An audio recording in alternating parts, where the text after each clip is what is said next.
हाँ तो विद्यार्थियों, टेट और सीटेट के नेक्स्ट वीडियो में स्पेशली मैथ्स, जिसमें आपको बहुत ज़्यादा फायदा मिलेगा और इसको हम बहुत ही आसान तरीके से आपको बताने का प्रयास करेंगे। तो ये क्वेश्चन हमारा है 3 के प्रथम 9 गुणजों का औसत कितना होगा। यहाँ पर क्वेश्चन आता औसत। पहले औसत जान लीजिए, औसत होता क्या है। औसत मतलब होता है कि अगर आप कोई आंकड़ा लेते हैं, जैसे आप एक महीने में जनवरी, फरवरी, मार्च से लेकर के दिसंबर तक अलग अलग अपना खर्च करते हैं, तो आपने देखा कि साल भर में आपका 2400 खर्च हुआ, तो औसत क्या हो गया? 2400 को 12 से भाग दीजिएगा, 200 रुपया महीना औसत आ गया। औसत मतलब होता है पदों का योगफल अपान पदों की संख्या। जैसे क्वेश्चन दिया गया बोर्ड पे, 3 के प्रथम 9 गुणजों का औसत कितना है, तो इसका फार्मूला क्या है? औसत बराबर पदों का योगफल अपान पदों की संख्या, पदों का योगफल। अब देखिए 3 के प्रथम 9 गुणजों का औसत कौन कौन से गुणज होंगे? 3, 6, 9, 12, 15, 18, 21, 24, 27, ये 3 के प्रथम 9 गुणज हो गए। अब पद कितने हो जाएंगे? 9 हो जाएंगे। इनका तो कोई योगफल हो गया 135/9, 9 से भाग कितना आएगा? 15 आएगा। तो ये आपका आंसर हो जाएगा 3 के प्रथम 9 गुणजों का औसत कितना हो जाएगा? 15 हो जाएगा। लेकिन इस क्वेश्चन को ट्रिक से भी लगाया जा सकता है। ट्रिक से बहुत ही सिंपल क्वेश्चन हो जाएगा। इसका ट्रिक होता है औसत निकालने का, औसत बराबर प्रथम पद प्लस अंतिम पद अपान 2। प्रथम पद कितना है? यहां पर 3 है। अंतिम पद कितना है? 27 है। तो लिखेंगे 3 + 27/2, 30/2, कितना आंसर आएगा? 15। लेकिन ध्यान रहे, इस फार्मूला और इस फार्मूले में अंतर क्या है? ये फार्मूला सिर्फ और सिर्फ वहां पर लगा सकते हैं जहां पर पदों के बीच में गैपिंग समान हो। जैसे 3, 6, 9, 12, 15, 18, 21, 24, 27, इनमें गैपिंग समान है, इसमें 3 दिन का गैप है। और ये फॉर्मूला कहां पर लगा पाएंगे? ये रेंडमली एक्सेस हो, कहीं पर कैसे भी कोई गैपिंग समान हो ना हो, वहां पर भी इस फार्मूले का प्रयोग कर सकते हैं। और सिर्फ इस फार्मूले का प्रयोग कर पाएंगे जहां पर गैपिंग समान हो। अब आप देखिएगा अगला एग्जाम्पल, इसी पर बेस्ड अगला क्वेश्चन है। 100 से कम सभी विषम प्राकृतिक संख्याओं का औसत कितना है? 100 से कम सभी विषम प्राकृतिक संख्याओं मतलब 1, 3, 5, 7, 9, 99, ये हो गया। इनका आपको एवरेज निकालना है। अब आप यहां पर ध्यान दीजिएगा कि यहां पर जो पदों के बीच में गैपिंग है वो समान गैपिंग है, 2-2 की गैपिंग है। तो यहां पर औसत निकालेंगे, तो यहां पर औसत का फॉर्मूला आएगा प्रथम पद प्लस अंतिम पद अपान 2।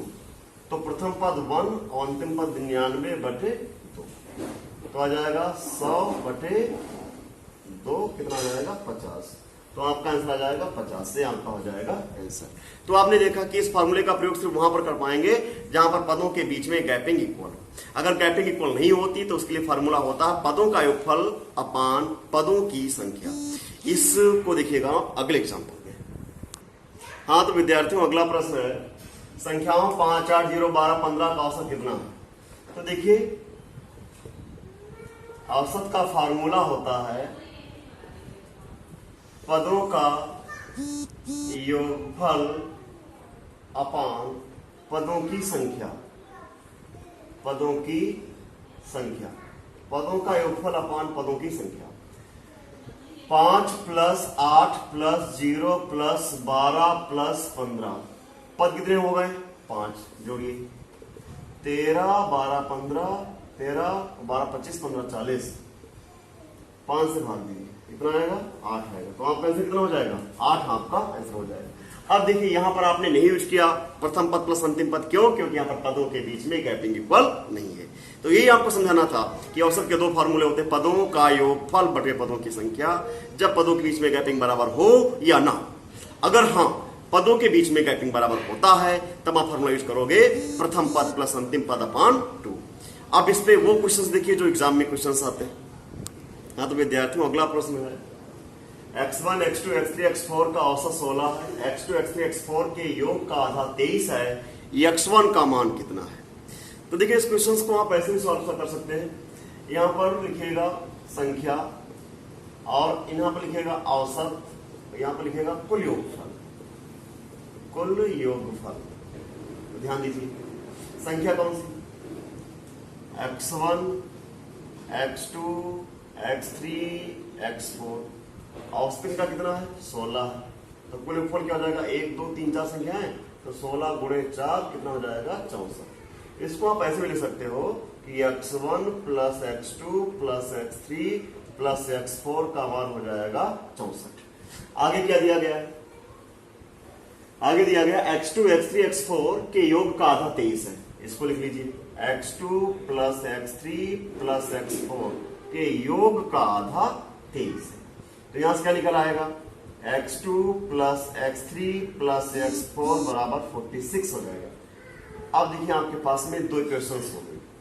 अब यहां से इसको माइनस कर दीजिए, कैसे, यहां पर लिखेंगे x1 plus x2 plus x3 plus x4 बराबर 64 और यहां पर लिखेंगे x2 plus x3 plus x4 बराबर 46। घटा दीजिए, ये कट जाएगा ये कट जाएगा, क्या बचेगा x1 बचेगा, इधर घटा दो, 14 से गया 8 5 18 आंसर आएगा। कितना आंसर आएगा आपका 18 आंसर आएगा। कितना आंसर आएगा 18 आंसर आएगा। तो देखिए अच्छा क्वेश्चन था, इस टाइप के क्वेश्चन आपके एग्जाम में आते हैं। अब आप देखिएगा अगला एग्जाम्पल। हाँ तो विद्यार्थियों अगला प्रश्न है, किसी संख्या के आधे तिहाई तथा चौथाई का योग इस संख्या से 12 अधिक है, वह संख्या कौन सी है। माना वह संख्या जो है यक्स है। अब देखिए अकॉर्डिंग टू क्वेश्चंस, किसी संख्या के आधे तिहाई तथा चौथाई का योग इस संख्या से 12 अधिक है, संख्या से 12 अधिक। ये कंडीशन दी गई है, किसी संख्या के आधे तिहाई तथा चौथाई का योग इस संख्या से 12 अधिक है। तो यहां पर पहले एलसीएम ले लीजिएगा, एलसीएम यहां पर आपका आएगा 12, यहां पर हो जाएगा 6x, यहां पर लिखिएगा हो जाएगा 4 से गुणा करेंगे 4x, यहां पर हो जाएगा 3x और यहां पर हो जाएगा x प्लस 12, 6 4 10 13, 13x बटे 12, x माइनस कर लो बराबर 12। तो यहाँ पर 12 एलसीएम हो जाएगा, आपका हो जाएगा 13x माइनस 12x बराबर 12, 12 12 का गुणा कर लीजिए 144 हो जाएगा और 13x से 12x क्या बचा x, तो संख्या का मान कितना हो जाएगा 144। ये आपका टेस्ट हो जाएगा। अब आप देखिएगा अगला एग्जाम्पल। हाँ तो विद्यार्थियों अगला क्वेश्चन है, दो संख्याओं का योग 10 है तथा इनके व्युत्क्रमों का योग 5/12 ये संख्या है। हम ए और बी संख्या मानते हैं कि संख्याएं ए और बी है, तो दो संख्याओं का योग 10 है, a प्लस बी बराबर 10। फिर आगे बोला गया इनके व्युत्क्रमों का योग 5/12 है, मतलब 1/a प्लस 1/b। ए का व्युत्क्रम उल्टा 1/a, बी का व्युत्क्रम 1/b। इनके व्युत्क्रमों का योग 5/12 है, 5/12। अब देखिए नीचे एलसीएम आ जाएगा a गुणे बी, ऊपर बी एक कम बी और प्लस ए कम ए, 5/12। ये कंडीशन एक दी गई है। अब यहां पर ध्यान दीजिएगा a प्लस बी का मान 10 है, तो ऊपर लिखेंगे 10/a गुणे बी बराबर 5/12, 5 एकम 5, 5 दूनी 10। क्रॉस मल्टीप्लाई कराएंगे 2 का 12 से, तो a गुणे बी क्या हो जाएगा 12 दूनी 24। अब आप इन दो कंडीशन पे ध्यान दो, इन दो कंडीशन पे ध्यान दीजिए कि a प्लस बी 10 और a गुणे बी 24, मतलब 24 के ऐसे दो फैक्टर करिए कि जोड़ने पर 10 आए और गुणा करने पर 24 है। ऑप्शंस भी आपके दिए गए 6 4 10, 6 4 24, तो कौन सा ऑप्शन हो जाएगा 6 तथा 4, तो आपका आंसर आ जाएगा 6 तथा 4। अब आप देखिएगा अगला एग्जांपल। हाँ विद्यार्थियों अगला क्वेश्चन है, यह दो संख्याओं का योग 20 तथा अंतर 8 हो तो इन संख्याओं के वर्गों का अंतर कितना होगा। आप संख्याओं को a और b मानिए, जैसे आप ये दो संख्याओं का योग 20, तो a प्लस बी बराबर 20, अंतर 8 हो, a माइनस बी बराबर 8। फिर पूछा गया इन संख्याओं के वर्गों मतलब a स्क्वायर अंतर b स्क्वायर का मान कितना होगा। ये क्वेश्चन पूछा गया, इन संख्याओं के वर्गों का अंतर कितना होगा, इन संख्याओं के वर्गों का अंतर कितना, a square minus b square का मान निकालना है। अब देखिए ये तो आपका बीजगणितीय सूत्र होता है, इसका फार्मूला होता है, प्रसार होता है, एक ब्रैकेट में a प्लस बी और एक ब्रैकेट में a माइनस बी, माइनस निकल आएगी। अब a प्लस बी की वैल्यू दी गई है 20, a माइनस बी की वैल्यू दी गई 8, कितना आंसर आ जाएगा 160, तो आंसर हो जाएगा 160, आपका आंसर हो जाएगा। अब आप देखिएगा अगला एग्जाम्पल। हाँ तो विद्यार्थियों अगला क्वेश्चन है, यदि 3 क्रमागत प्राकृत संख्याओं का गुणनफल 120 हो तब इन संख्याओं का योग कितना होगा। अब 120 दिया गया है, इसके करने हैं आपको फैक्टर, 120 के फैक्टर कर लीजिएगा और ऐसे फैक्टर करिएगा कि आपको 3 क्रमागत संख्याएं लेनी है। तो देखिए पहले इसको 4 से भाग दो, 4 3 12। अब इसको 5 से भाग दो, 5 छक्का 30, 6 से भाग दीजिएगा 1। तो आपने देखा कि 3 क्रमागत संख्या आ गई, 4 गुणे 5 गुणे 6 बराबर 120। सवाल लिखा है यदि 3 क्रमागत प्राकृत संख्याओं का गुणनफल 120 हो, 3 क्रमागत लगातार 4 5 6 लगातार हैं, इनका गुणनफल 120 हो, तब इन संख्याओं का योग कितना होगा? 4 + 5 + 6, 6 4 10 5 15, योग कितना हो जाएगा? 15।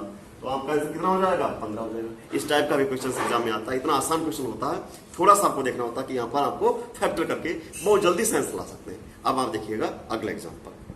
हाँ तो विद्यार्थियों अगला क्वेश्चन है 3/4 के अंशतः हर में क्या जोड़े कि प्राप्त संख्या 11/12।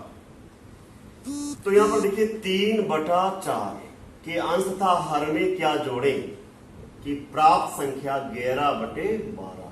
ये क्वेश्चन है। हमने माना कि 3/4 के अंश और हर में यक्स जोड़िए, यक्स। अब यक्स की जो वैल्यू आएगी वो आपका आंसर हो जाएगा। अब आप यहां पर क्रॉस मल्टीप्लाई कराइए, इधर का इधर करें, इधर का इधर करें, तो 12 3 36 plus 12x, 44 plus 11x। X एक इधर लाओ, संख्या किधर ले जाओ, 12x माइनस 11x, 44 माइनस 36, यहां पर बचेगा x, यहां पर क्या बचेगा 8। कितना जोड़ दिया जाए? 8 जोड़ दिया जाए। कितना जोड़ दिया जाए? 8। यहां पर आंसर आएगा। अब आप देखिएगा अगला एग्जाम्पल। हाँ विद्यार्थियों अच्छा क्वेश्चन है कि 32/243 की पावर -4/5 का मान है। अब आप यहां पर ध्यान दीजिए, जो पावर है, जो घात है, वो निगेटिव है। एक एप्लीकेशन होता है, रूल होता है, अगर पावर्स को आप पॉजिटिव करना चाहते हैं तो न्यूमरेटर की जगह डिनोमिनेटर लिखिए, डिनोमिनेटर की जगह न्यूमरेटर लिखिए, अंश की जगह हर लिखिएगा, हर की जगह अंश लिखिएगा। तो इसको लिखेंगे 243/32। अब पावर हो जाएगा 4/, पॉजिटिव हो जाएगा। अब इसको कैसे लिखेंगे? 243 3 की पावर 5, 32 2 की पावर 5, बाहर हो जाएगा 4/5। इसको लिखेंगे 3/2 की पावर 5 और गुणे में 4/5, 5 5 कट जाएगा, 3/2 की पावर 4। अब 3 गुणे 3 गुणे 3 गुणे 3 81 और 16, तो 81/16 ये आपका आंसर आएगा। 81/16 ये आपका आंसर हो जाएगा। तो आपने यहां पर सीखा अगर पावर्स निगेटिव दी गई, पॉजिटिव बनाना है तो आपको अंश की जगह हर लिखना होगा, हर की जगह अंश लिखना होगा। अब आप देखिएगा अगला एग्जाम्पल। हाँ तो विद्यार्थियों अगला क्वेश्चन है 4 की पावर मतलब 4th मूल 6 √2 तृतीय मूल 4 में से सबसे बड़ी संख्या कौन सी है? तो आप यहां पर ध्यान दीजिए, इसको ऐसे लिखेंगे 4 मूल 6, यहां पर लिखेंगे √2 और यहां पर लिखेंगे 3 मूल 4। अब यहां पर ध्यान दीजिएगा,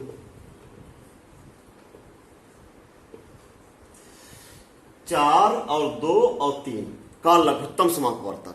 यहां पर देखिए 4 है, यहां पर 2 है और यहां पर 3 है। 4 2 3 का लघुत्तम समापवर्तक होता है 12। तो आपको 12 यहां पर बनाना है, 12 यहां पर लिखना है, 12 यहां पर लिखना है। यहां लिखा हुआ 6, यहां लिखा हुआ है 2, यहां लिखा हुआ 4। अब 4 को कितने से मल्टीप्लाई करें कि 12 हो जाए? 4 3 12, पावर लिख दो 3, 2 छंग 12, पावर लिख दो 6, 3 चक्कू 12, तो पावर लिख दो 4। अब ध्यान दीजिएगा, तो यहां पर आपका आ जाएगा 12 मूल 6 7 36 का 216। अब यहां पर आ जाएगा 12 मूल 64। अब यहां पर आ जाएगा 12 मूल 256। अब आप देखिए 12 यहां पर भी 12, यहां पर भी 12 है, 12 12 12। अब बड़ी संख्या कौन सी है? 256। तो आपका ये वाली बड़ी संख्या हो गई, तो आपका ये वाला मान सबसे बड़ा हो जाएगा। इसमें पूछा गया था सबसे बड़ा मान कौन होगा, तो तृतीय मूल 4 ये आपका सबसे बड़ा मान हो जाएगा। अब आप देखिएगा अगला एग्जाम्पल। हाँ तो विद्यार्थियों अगला क्वेश्चन बहुत ही अच्छा क्वेश्चन है। 2 की पावर 40, 3 की पावर 30, 4 की पावर 20, 5 की पावर 10 में से सबसे बड़ी संख्या कौन सी है? उसको ऐसे लिखेंगे 2 की पावर 40, 3 की पावर 30, 4 की पावर 20, 5 की पावर 10। अब थोड़ा सा इसको जो है सिंप्लीफाई करेंगे। यहां पर लिखेंगे 2 की पावर 4 गुणे 10, यहां पर लिखेंगे 3 की पावर 3 गुणे 10, यहां पर लिखेंगे 4 की पावर 2 गुणे 10, यहां पर लिखेंगे 5 की पावर 1 गुणे 10। अब देखिए 10 सभी में कॉमन है, तो इसको थोड़ा सा आगे और चेंज करेंगे, थोड़ा सा लिटिल चेंज कर लीजिए। यहां लिखिएगा 2 की पावर 4, बाहर हो जाएगा 10। यहां लिखिएगा 3 की पावर 3, बाहर हो जाएगा 10। यहां लिखिएगा 4 की पावर 2, बाहर हो जाएगा 10। यानी कि 5 की पावर 1 बाहर हो जाएगा। अब देखिए यहां पर आएगा 16 की पावर 10, यहां पर आएगा 27 की पावर 10, यहां पर आएगा 16 की पावर 10, 2 गुणे 20 16 आ जाएगा। अब यहां पर आएगा 5 की पावर 10। अब देखिए एक बार फिर से 40 है, 2 की पावर 4 का मतलब 16 होता है, 30 है, 3 गुणे 10, 3 का मतलब 27 पर 10 होता है। अब 16 और 10, इससे पूछा गया था सबसे बड़ी संख्या कौन सी है? 10 यहाँ, 10 यहाँ, 10 यहाँ, 10 यहाँ, तो सबसे बड़ी संख्या कौन सी है? 27। तो आपका आंसर हो जाएगा कि ये वाली संख्या सबसे बड़ी संख्या है। तो इस टाइप से आप देख सकते हैं। अगले वीडियो में हम आपको बताएंगे टेट और सीटेट से महत्वपूर्ण संबंधित questions. Thank you so much विद्यार्थियों।